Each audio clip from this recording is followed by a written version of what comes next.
Des fois, ce n'est pas intentionnellement. Oui, je suis d'accord.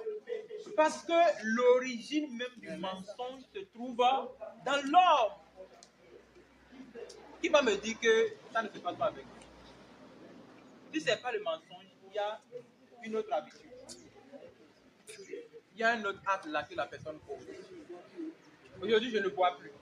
Mais rapidement, lui-même ne sait pas ce qui se passe. C'est le juge dit qu'il ne va pas boire là. Hein? Vous connaissez? C'est ça la Paul dit. Ce qui est bon, je connais, mais je n'arrive pas à le faire. Mais vous lisez, si vous continuez la référence, vous pouvez noter avec la même vous dites. Il dit, même jusqu'à un moment donné, je crie et je dis, malheureux que je suis, qui peut me sauver de cette chair de la mort? Bon, vous avez fait la différence entre la chair et le corps. La chair, ce n'est pas ceci, du mensonge. Ça là, c'est le corps. On y va. Les différences du corps humain sont, nous avons la main, les pieds. Donc ce n'est pas la chair, c'est les différentes parties du corps humain. Ça c'est le corps. Mais la chair, c'est une substance vivante qui habite dans le corps. Il est plus fort. La nature charnelle, elle est très forte plus que le diable même.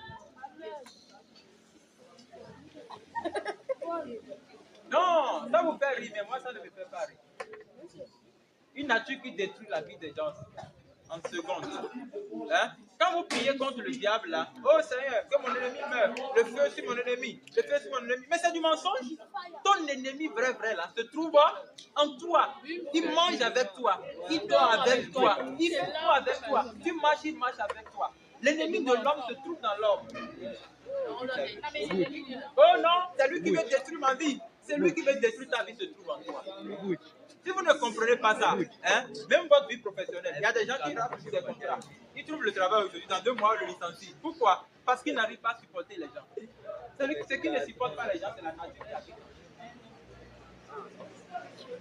C'est pourquoi si vous lisez le livre de Galates, Galates chapitre 5, verset 19, la Bible dit les œuvres de la chair. Donc le péché qui habite dans l'homme a les œuvres.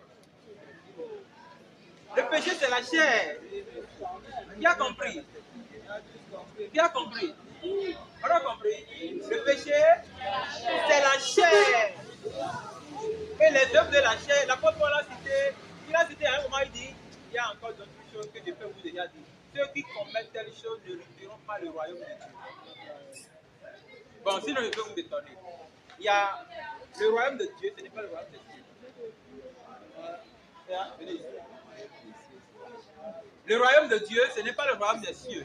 Le royaume des cieux, c'est le règne de Dieu qui vit. Mais le royaume de Dieu, c'est quand Dieu règne dans une vie. Est-ce que vous comprenez bien? Oui. Qui me comprend? Vous comprenez? Oui. Applaudissez le Seigneur.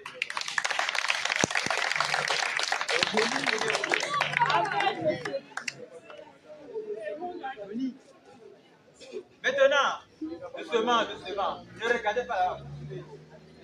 Concentrez-vous, parce que nous sommes sur un chemin. Si vous suivez bien, vous allez arriver à la bonne destination. Ça peut aller? Est-ce que ça peut aller? Kérosine, bien cartésienne. Tu me suis? Ça peut aller? Ok. Donc, comme la chair habite Judina, viens t'asseoir devant nous. Viens t'asseoir devant nous. On va enlever les cheveux, ça reste là. Ouais, c'est là, mais ça fait peut-être 5 ans qu'elle n'est pas partie à l'église. 5 ans, chargé. L'enfant Dieu là, c'est 5 ans. Non, toi, reste ici. Là. Ici. Pousse. Vraiment, on n'a pas besoin de vous dire de garder silence. Apprenez à être moins sérieux, même avec Dieu. Hein? Ok. Donc je disais, l'apôtre Paul a cité les œuvres de la chair. Et dans les œuvres de la chair, il n'a pas tout cité. Quand on dit que le péché habite dans l'homme, quels sont les différents péchés qu'on peut citer? On y va. Nous avons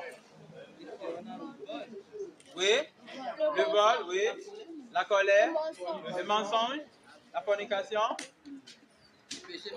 L'orgueil, ouais. l'orgueil, Méditage. la division, les querelles, le manque de respect,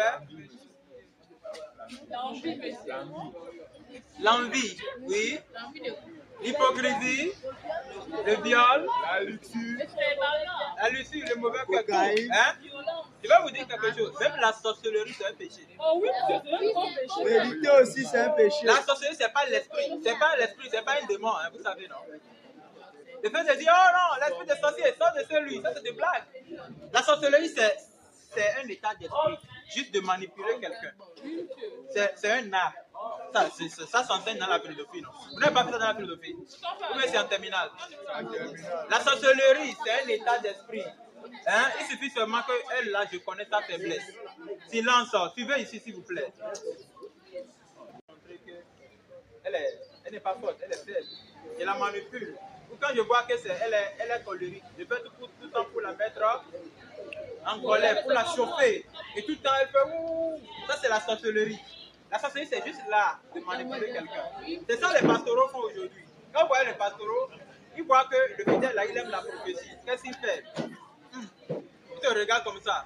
Il dit, il y a un contrat qui va venir. C'est la sorcellerie. Il sait que quand tu entends ça, là, tu vas prendre tes billets de 10 000 qui sont dans ta poche. Tu vas venir, pasteur, bénis-moi. Vous voyez, c'est un état d'esprit, la sorcellerie. On n'a pas besoin de partir en réunion avant d'être sorcier. Non. Donc, même la sorcellerie, c'est une œuvre de la chair. Maintenant, des fois, vous vous retrouvez dans des situations bizarres. Quand quelque chose t'arrive facilement, tu dis, oh non, ça c'est le diable qui m'a provoqué. Laisse ça faire le diable. C'est pas le diable, c'est la chair qui t'a conduit. Pose la question toute la semaine. Je ne peux pas répondre les questions.